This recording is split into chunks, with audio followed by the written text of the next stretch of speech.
5 seconds.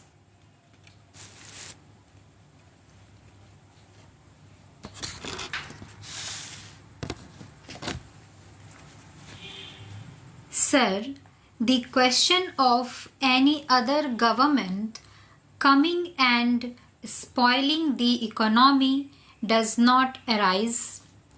During 1990-97, our interest burden only has gone up from 2,600 crores of rupees to 14,000 crores of rupees. I have just put the figures before the house.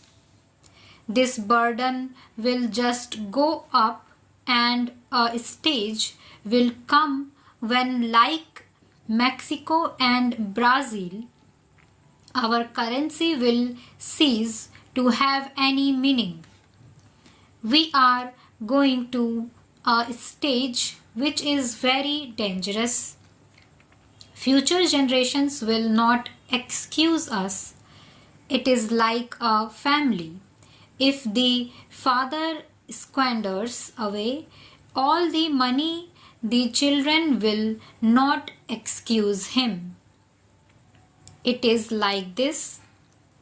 We are squandering the money which is in our hands. We are squandering the money which we can borrow. We are also squandering the money which our sons can borrow. This is a very serious situation. I want to draw the attention of the finance minister to it. My next point is about external borrowing. Internal borrowing is already a problem. How can external borrowing be repaid? It can be repaid only by two methods. Either you borrow to repay, which we are doing, or you repay by increasing your own foreign exchange earnings. The present finance minister is also the commerce minister. I must say a word of appreciation. Since he has come, he is trying to put all his efforts for export promotion. But our export base is very weak. Over the last 20-30 years, our policies with regard to export promotion have failed miserably. Now, we are trying to give all sorts of incentives for export promotion. Those are petty things.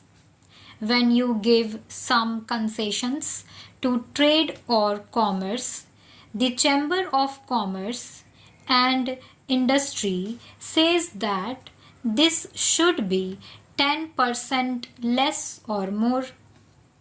Now, these are very minor things. The major thing is that a country of the size of India, a country with this size of the budget and with all the resources, should have more exports.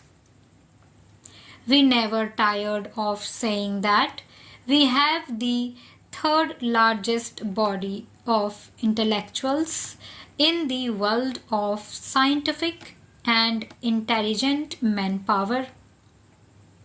It may be a fact, but what is the use of that manpower if we cannot become an export trade surplus country?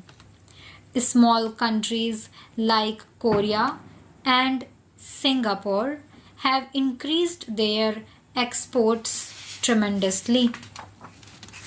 Therefore, the export policy deserves to be examined on a war footing. In spite of the efforts of the present finance minister and the commerce minister, it is not going up. What we need is not a 10% or 20% increase in exports. What we need is a 500% increase in exports. Let us put all our industrialists together.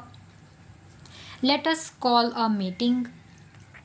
Let us tell them that this is the country's income. It is not a question of A, B, or C making profit, but the country must get the foreign exchange. What have we seen during the last 10 or 15 years? None of the large houses who get industrial licenses from the government was able to generate foreign exchange. It is our masons, our carpenters, and our craftsmen who have gone to the Middle East and to Southeast Asia and who have earned the money and sent it to India. That is how this country has become rich. The ultimate strength of the country still lies in the small man. We have to make policies by which more foreign exchange can be earned. I will now come to the much talked about FERA.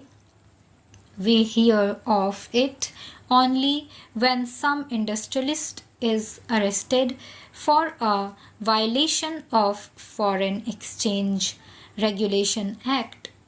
Now, this Foreign Exchange Regulation Act needs a total change. There was a time when, due to ideological consideration, it was decided that foreign companies should not have more than 40% shareholding in the companies. Now, the companies which had 60% or 70% or 100% ownership floated their shares in the Indian market, and a lot of public money went into these companies which they sent abroad. The country is poorer of foreign exchange to that extent, and the control of the company is still with them. So, we have achieved nothing.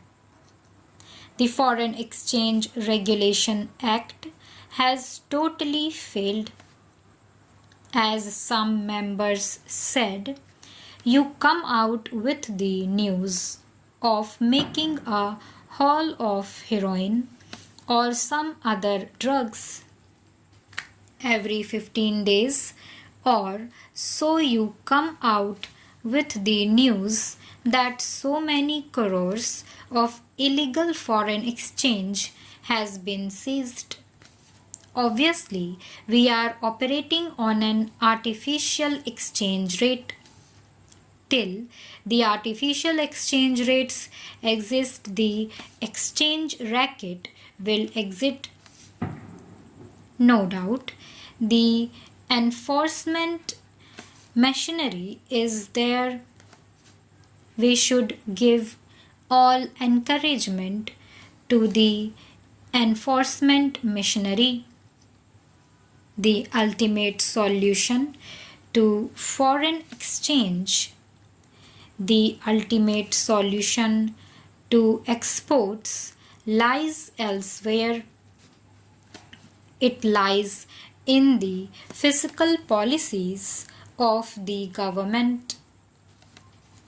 The government must have a relook at the policies. Stop.